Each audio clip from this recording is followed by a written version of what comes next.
Hello everyone, now we are going to continue our subtopic 3.6. It's about Kirchhoff rule. Okay, some person sebut Kirchhoff, ada setengah sebut Kirchhoff, ada setengah sebut Kirchhoff. Okay, so tak kisahlah macam mana pun, dan jawab faham ya. Kirchhoff rule ataupun Kirchhoff rule. Okay, so we have two rule. Okay, first rule is a junction rule, first rule we call as a junction rule, and second rule we call as a loop rule. Okay, so untuk first rule, kita tengok dulu yang first rule. Okay, so first rule state that total current in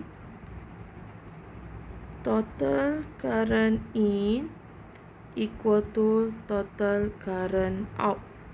Okay, at any junction. Okay, sekarang ni kita fokus kepada first rule dulu. Total current in equal to total current out. Okay, at any junction. Okay, so apa maksud I in and I out? Okay, I in tu maksudnya current yang masuk ke cabang. I out maksudnya current yang keluar daripada cabang. Okey, contohnya. Okey, kita tengok contoh yang pertama ni. Okey. Let's say this one is I1, this one is I2, this one is I3. Okey. Jadi untuk contoh yang pertama ni, okey, kita tengok yang mana current yang masuk ke cabang. Cabang dia adalah point A kat situ. Okey.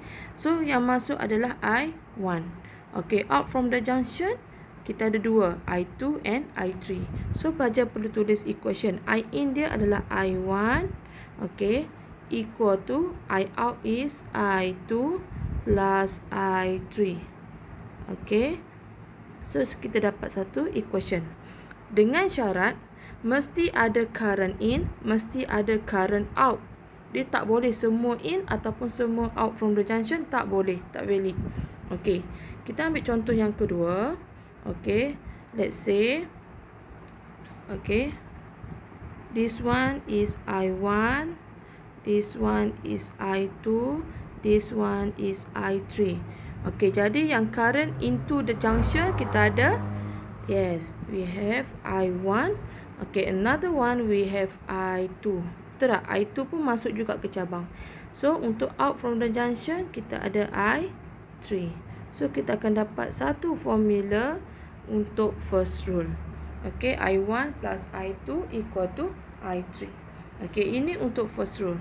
Okay, for second rule, okay, kita namakan dia sebagai loop rule.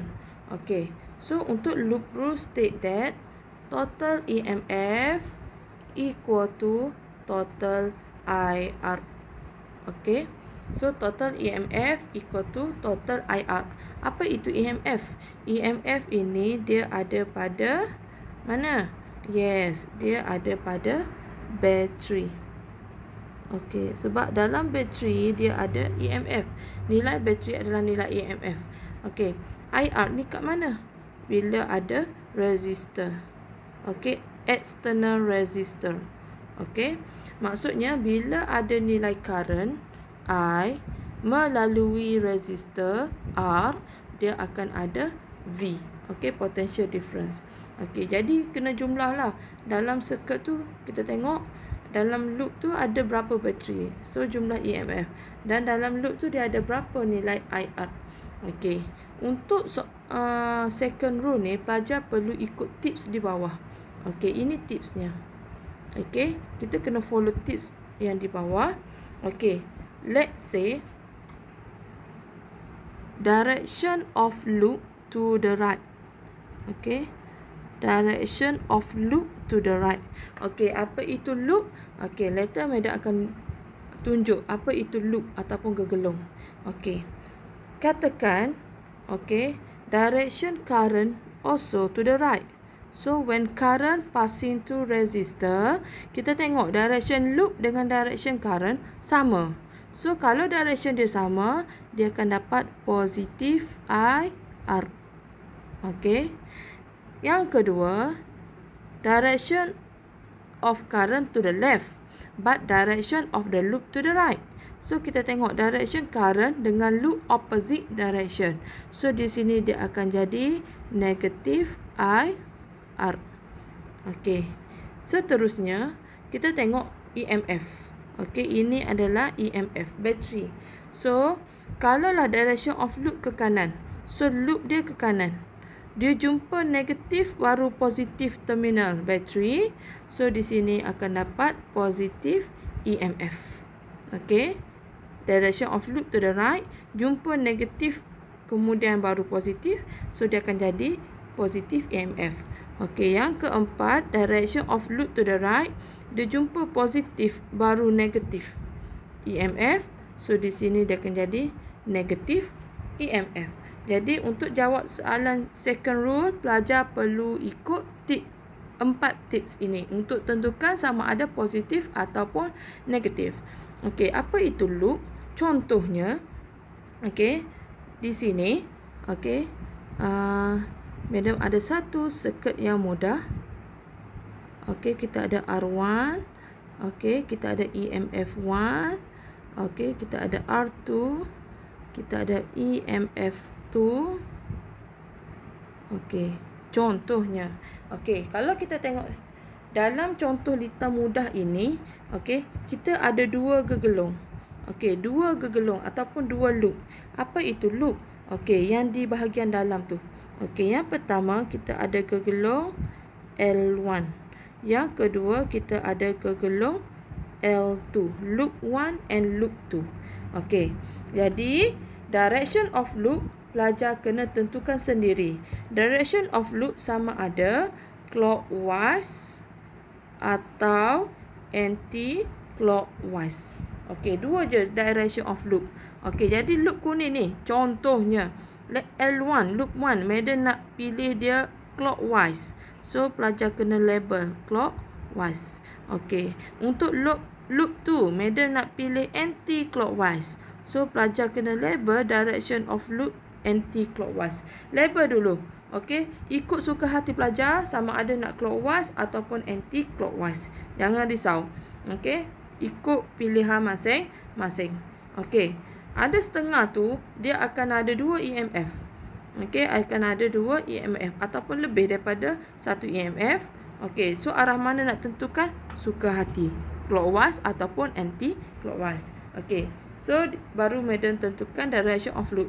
Sekarang kita teruskan tip ataupun step of problem solving untuk Kirchhoff rule. Okey. Okey, sekarang kita sambung flow map. Problem solving strategy for Kirchhoff law. Okey. Yang pertama, okey. Number 1. Okey, direction of EMF. Okey, number 1 madam tak tekankan sangat. Okey, sebab yang ini dia boleh berubah-ubah. Okey, tak ada masalah. Okey, cumanya number 2 yang kita perlu tekankan, I for each resistor ataupun current for each resistor. Okey. Here, resistor at the same branch which connected in series will have same current. Okey. Madam punya kaedah adalah 1C 1C. Apa itu 1C 1C? One color, one current. Okey. Contohnya, okey. Okey, kita tengok. Contohnya macam ni. Okey, kita boleh tengok bagi untuk I1, okey, I1 ni dia punya warna dia adalah yang warna biru ni ataupun hijau turquoise ni. Okey, itu adalah laluan untuk I1. Selagi mana dia tak jumpa junction, dia masih menggunakan I yang sama.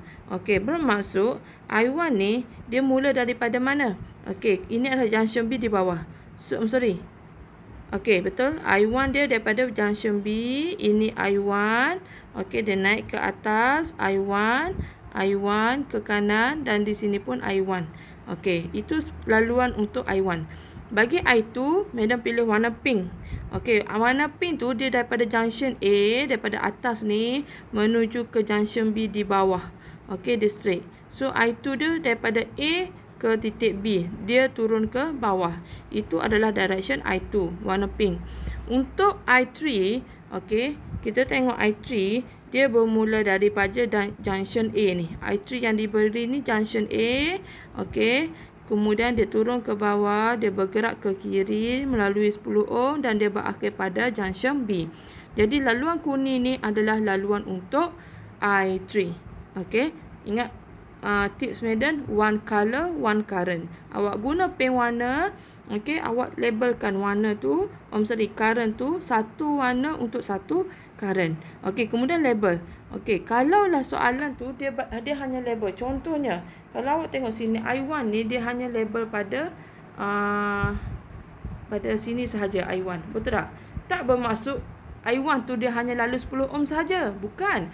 I1 dia akan lalu menuju 20 ohm dan juga 10 ohm. Okey, semua ni adalah nilai I1. Dia pakai I1. Okey.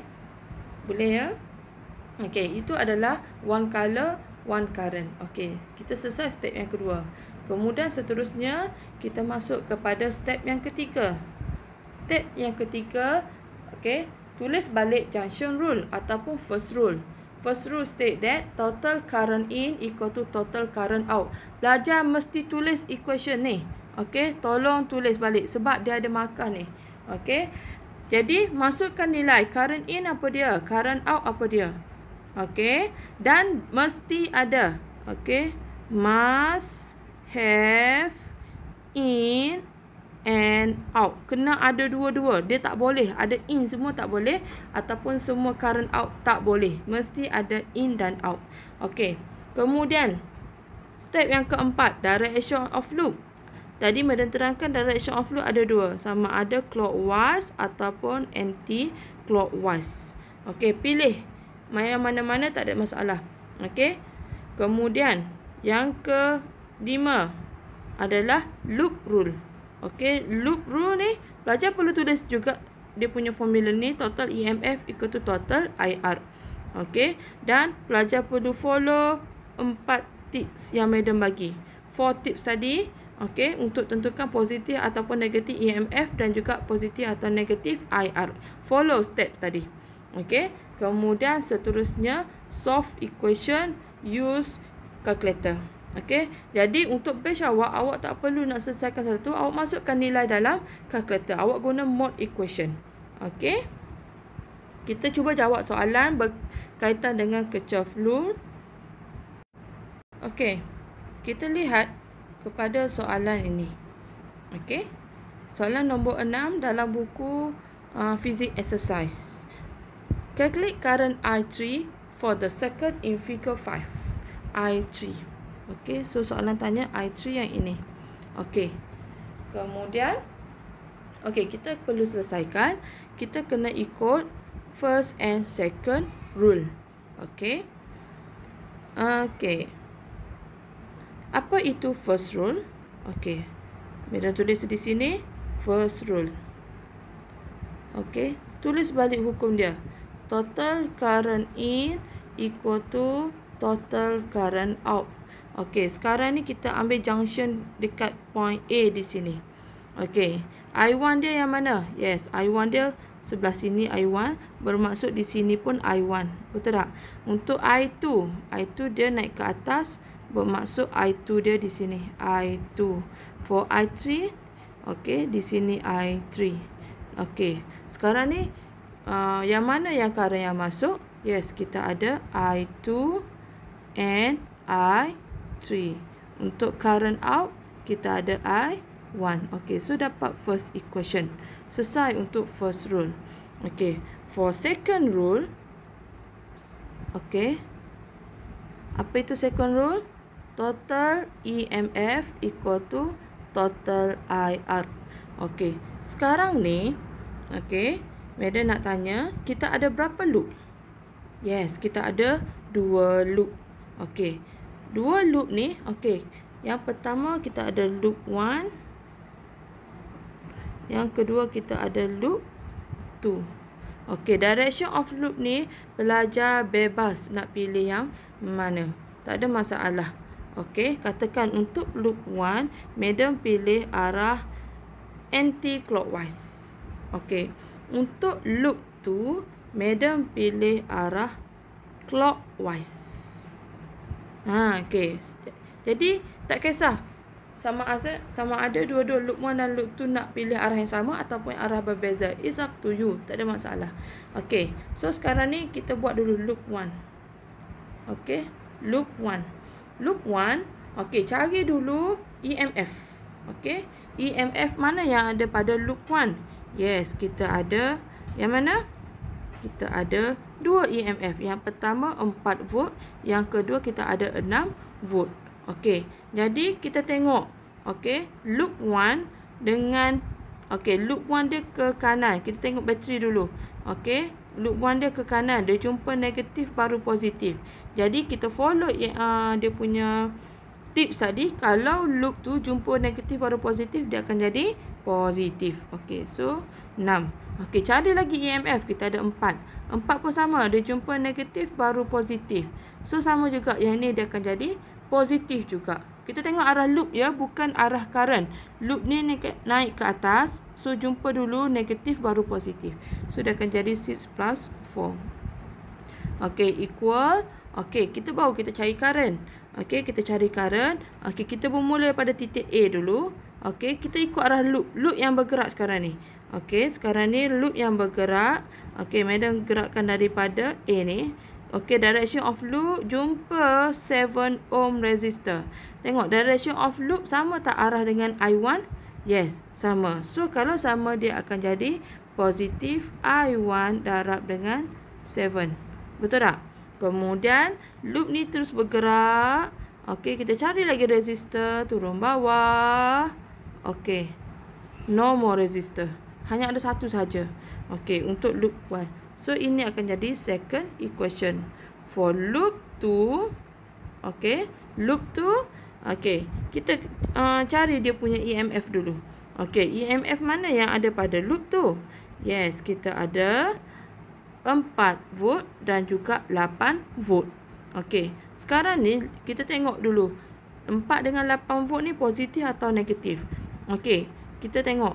Kalaulah loop ni bergerak ke sini, betul tak? Loop ni bergerak ke kiri, dia jumpa negatif baru positif 8 volt ni. Negatif baru positif. Ikut tips tadi, dia akan jadi positif EMF 8. Kemudian, loop ni naik ke atas, jumpa negatif, barulah positif 4 volt. So, ikut tips tadi, dia akan jadi positif 4. Okey, ada lagi tak EMF? No more. Okey, now kita nak bergerak. Cari resistor. Okey, cari resistor. Okey, kita bermula daripada titik A juga. Kena gerak ikut arah loop, bukan arah current. Sekarang ni loop ni bergerak ikut arah clockwise. So, mula pada titik A, kita cari resistor, dia akan bergerak ke kanan. Okey, kita dapati arah I2 dengan direction loop bertentangan. Opposite direction. So, ikut hukum tadi, dia akan jadi negatif. Negatif I2 darab dengan 5. Betul tak? Okey, now, loop tadi dia bergerak lagi cari resistor, turun ke bawah, bergerak ke kiri, tak ada, naik ke atas. Okey, tak ada. Okey, loop tadi bergerak, tak ada. Ada satu je resistor. Jadi, kita akan dapat equation yang ketiga. Okey. Jadi, daripada equation kedua ni, pelajar akan dapat jawapan untuk I1. Direct kan? Okey, sebab dalam equation yang kedua ni, yang unknown, okey, nilai yang tak tahu adalah I1. Untuk loop yang kedua ni, pelajar akan dapat nilai untuk I2. Okey, 2.4 ampere I2. Okey, bila dah ada nilai I1 dan I2, okey, barulah kita masukkan dalam equation yang pertama tadi. Okey. So, bila masukkan dalam equation yang pertama. Okey.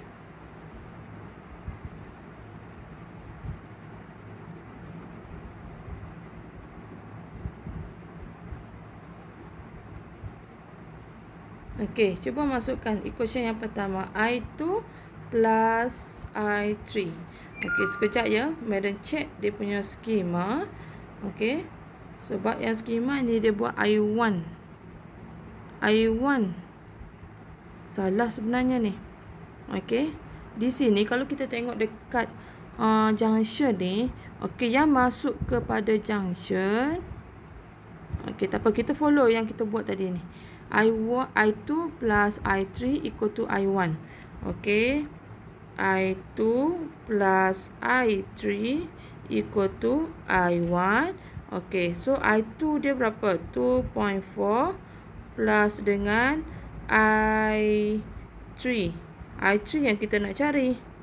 Okey, equal to I1 yang kita dapat adalah 1.43. Okey, cuba masukkan. Dapat tak? I3 equal to 2.4 minus 1.43. Yes, you akan dapat. Sekejap ya. Okey, bila masukkan nilai, jawapan I3 adalah 0.97 ampere. Okey, pelajar boleh double check balik takut madam tersilap.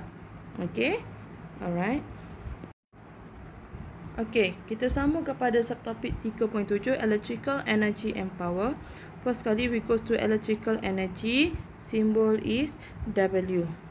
Okay, so formula for electrical energy, W equal to IV times T. Okay, so I itu current, V potential difference, T is time in second. Okay, so just use formula. Okay, tapi kalau soalan tanya energy dissipated, okey, biasanya energy dissipated ni bila dia melalui resistor.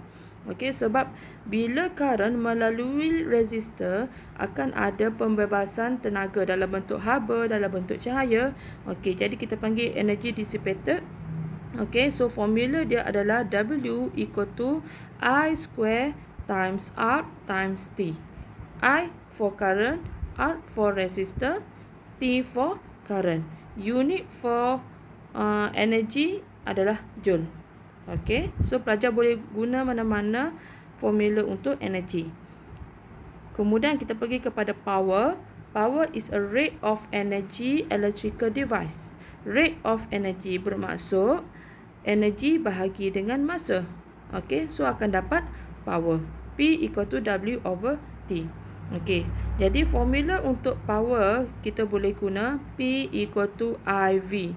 I is current, V for voltage or potential difference.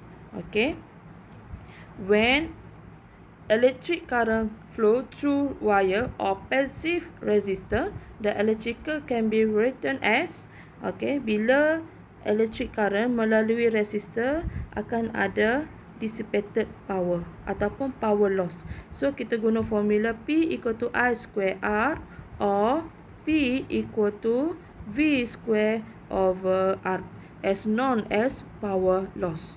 Okey, tengok pada soalan. Kalau ada resistor, biasanya dia ada power loss. So, awak boleh guna formula I square R ataupun V square over R. Power is a scalar and unit is watt. Okey.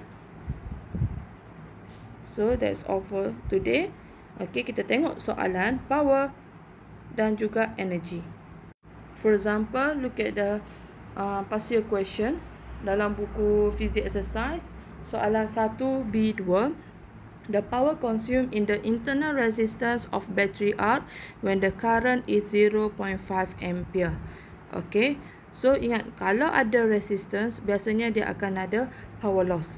Jadi formula untuk power loss adalah P equal to I square R.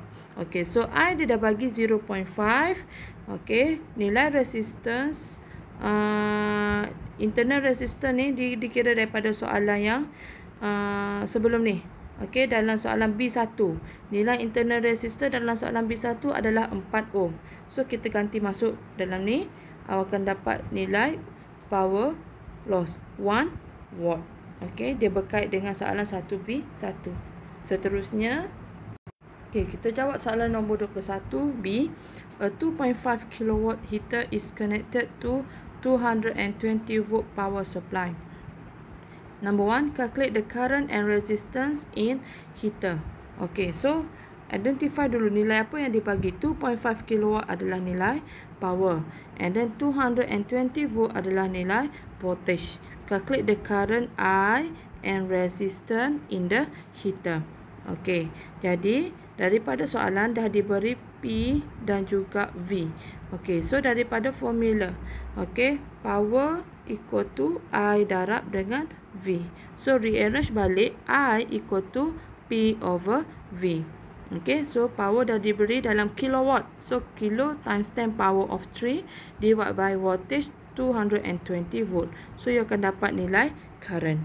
Okay, so daripada nilai current you akan dapat nilai resistance daripada V equal to I up. Okay, rearrange balik, R equal to V over I. Okay, so I yang kita dapat di atas 11.4 ampere, ganti masuk, pelajarkan dapat nilai resistance 19.3 ohm. Okay, so soalan nombor 2.